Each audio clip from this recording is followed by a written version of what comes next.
Hey, this is Mike Fox with Window Repair Systems and Window Hardware Direct, and this is Brian Fox. Hey. And today we're going to be talking about spring. Spring is coming up, and with windows that can be an issue, and it can be fun, it can be beautiful. Well, it usually shows the problems that you have. Yeah. Just pretty much when you start opening your windows, you can see if it's working right or not. And So this can go for residential and commercial windows. Yep. And so springtime comes, and what do you think are good preps for people to do, whether you're a school or you're a homeowner? Well, you're gonna want to clean out your tracks and kind of prep the jam, make sure nothing's in the way, because friction's the enemy of your window. But basically, you're just gonna start cleaning out, make sure the track's clean, and open them up and see what happens. And if it's hard to open up, if it's really sticky or it doesn't stay open, most likely you got a problem with your balance or shoe, or depending on the type of window. And this is for like hung windows. Double hung, single hung, tilt. So non-tilt. what kind of things can be in the track? Whether, I mean, I guess it's if you got a double hung. It's just like dust and debris, and just kind of clogs it up and makes it not very smooth. So using a window lube will help prolong the life of your balance and your hardware, and make it work a lot smoother. Sometimes a lot of times people will try to tilt the window out before they unlock and lift up the window, and they'll break the pivot bar, or the shoe will break. So plastic parts and just things get jammed in there. Or kids will put pencils, or who knows. Yeah, definitely pencils. I've seen crayons, like in schools, anything that the kids can jam in there. And it's always great. Or the window, once you open it, it just kind of drifts down and just doesn't stay up. And that's just a balance. You need to replace the balances. So that's some of the things that you may see when you go to, now it's spring. Well, I want to open my window, and you go to your window, and then you pop it open, and then it just starts to come down. Right? That's a drifting sash. Yeah, we call it drifting, or the balance is failing. Yeah. So it's just a matter of time. You got to replace those every 2 to 5 years, depending on the balance that you use, and if it's maintenance that you do, and everything like that for your window. I mean, it can be like a spiral or a block and tackle. So when you open the window, and let's say you open it all the way to the stop, you can hear these tinging noises. Yeah, popping, and doesn't sound good. Yeah, that's usually an indication that one or both balances are shot, or are going to be shot. Yeah. It's a matter of time before then the balance or the window will just crash down if it's left open. Yeah. And the balance fails. So it can be dangerous. Yeah. Yeah, that's what we call a guillotine window. Yeah. And it cuts people's fingers off. Yeah, we get calls all the time for every 6 months someone's finger got slammed or cut, chunks. Yeah. It's bad. Yeah.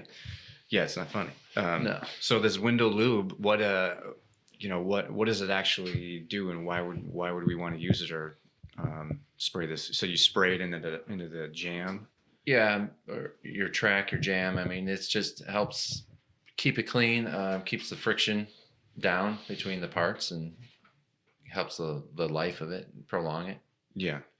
Especially in a heavier window, you're going to have to keep it functioning properly. Otherwise, trying to lift a 100-pound sash you can hurt yourself, or teachers get hurt all the time from this. And then you can't close it, and you're pulling out at the wrong spot, and all these different things. I think we'd like to compare windows to vehicles, because it's kind of like maintenance in a vehicle, and with the window lube is kind of like changing the oil, but you're not actually changing anything, you're just spraying it.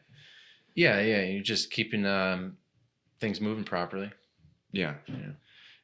And what's nice about the window lube that we use is it actually penetrates into the metal parts and helps it move again, and not squeak. And certain ones can collect dust and makes it worse. It might work in the beginning but then over time it just attracts dust to it. Yeah, it gums up. Yeah. So There's a spray that you don't want to use because it dries and it gums up and it makes it even more friction. yeah.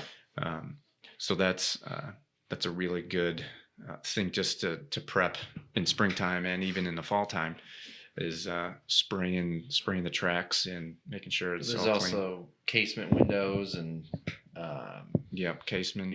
projection. Usually those are pretty good. It just depends on the operator. There's not much parts that fail on them. They last a lot longer, but they still fail.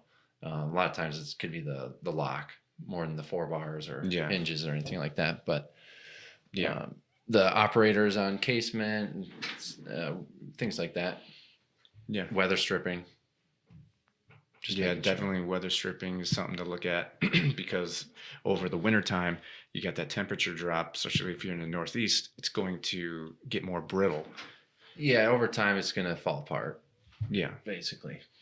But screens are a big thing in spring because people want to actually keep their windows open, and then if it's working properly, you want to have a screen in there. So we manufacture screens and we can make them all to order. So people call us all the time for that, usually in the spring. And so you want to check for holes in your screens when you open those windows initially in the springtime, and you don't want to have birds or extra bugs coming in. Yeah, but that's another. Yeah, that's a good. Yeah, those check. Are easy to see. I mean, you'll notice it right away. Yeah.